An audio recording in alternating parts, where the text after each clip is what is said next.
Jakob Poeltl to the Okay. Toronto Raptors. San Antonio gets Khem Birch, a protected 2024 first, and 2 future seconds. Let's talk about the real winners of the 2023 trade deadline. Second round draft picks. Yeah. I They mean just nothing. I don't think they mean nothing. I potentially Yeah, three-time agree with you. MVP, potentially 3-time MVP Nikola Jokic disagrees with you that second round picks are worthless. You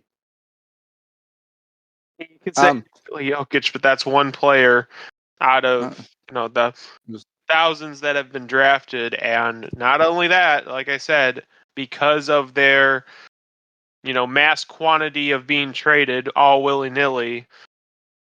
Yeah, NBA GMs are saying, yeah, I don't care about it for a second. no, I think it's more NBA executives are doing what we've been doing in sports games for the past decade, which is just adding seconds until the other side accepts. But I don't think there's no value there. You can easily get a quality depth player in the second round, providing you've done your research on them. From the Raptors' point of view, I love it.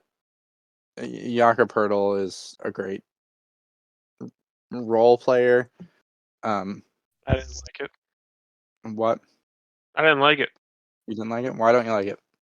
Because we had this whole discussion about the Raptors potentially blowing it up. There's turmoil in the building, allegedly. Oh, yeah. And they not only didn't trade any of those players, they added another player. Hold on, I didn't pull up the standings. Where are the Toronto Raptors even in the standings right now? That's a great question. 11! They're at 11! So, They're 26 and 31! They're 5 What are they? Nah. And the thing is, it isn't that there's not a market for those players, because it came out, I think so the Pacers offered 3 firsts, including this year, plus their second round pick from the Houston Rockets, which is essentially a late first because it's going to be 31. Yeah, pretty much. And for OG Anunoby, and they turned it down, which you have to question what their plan is. From a team perspective, barely. There you go. There's the plan. I think Masai thinks he's playing 4D chess, and they're just going to end up losing these players for nothing. But from the perspective of just the flat out trade, it is a good trade. Jakob Poeltl fits that team. It's kind of pointless. And I guess that's what you're saying, is it's a pointless trade. So that makes it a bad trade, but just looking at it purely from an asset point of view, I like it. I don't know if I give up a 2024 first for Poeltl plus other assets, but it is a protected. I don't remember right off what the protections are. 6. So, but I don't hate it. I hate it. You You just called Kyrie's 2029 unprotected first and 2 seconds selling the farm, and now you're gonna say a top 6 protection? What?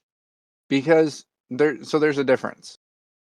So I don't think Kyrie is on the Mavs past this season. I don't think he is? What? Jakob Poeltl is? No, so let me explain. Okay. Let me explain. I'm gonna break it down real simple for you. Okay. Uh-huh. So if Kyrie Irving is not on the Mavs past this season, right? Those assets are gone. And if the Mavs don't win this season, those assets are gone, right? I would rather, from Mark Cuban's point of view, because that's an asset that, as you've stated multiple times, is a far out asset. You can include that in a different trade for a different piece that is going to either help you get where you need to be, not be crazy, and also potentially be there past one season, because the sounds of it is Kevin Durant, Kyrie Irving going to Phoenix might be a thing. So Jakob Poeltl wants to be in Toronto for whatever reason. Like, Toronto's a great city, but it's also really cold, so.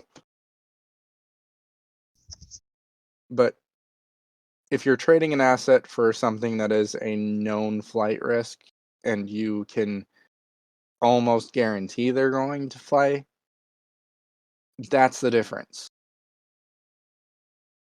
Because if this blows up in the Mavericks' face and Kyrie leaves and all those assets are gone that you could have used, like, oh, cool, you've got Markieff Morris, but you don't have those assets that got you Kyrie Irving, that were good enough to get you Kyrie Irving, to get you someone else. You see what I'm saying? I kind of get what you're saying, but at the same time, A, you'll have the money, and then B, like, just because you got those assets for Kyrie Irving doesn't mean those assets are equal to a Kyrie Irving level player. Oh, I think they are. Really? I don't think they were. I just got a deal on it. Sorry, you broke up there, Austin. What did you say? I said I don't think they're worth a Kyrie caliber player. I think the Mavs just got a deal because the Nets wanted out. Yeah. You get 2 starting caliber players, an unprotected first round pick, and 2 second round picks. That's not Unless Kyrie for you. Do I have to mention Rudy Gobert got 5 firsts? Have I not told you that's a terrible trade? It was a terrible trade. So we'll get into this later, because the thing is, I think people overvalue certain things and undervalue other things, and we'll see that with the last trade. Yep.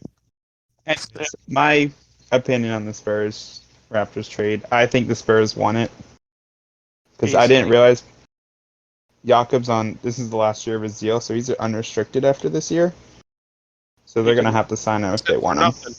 You could lose it for nothing. Yeah. Lose it for nothing. You absolutely could, but he wants to go. He wanted to go to Toronto. He wanted back to Toronto. So, our next trade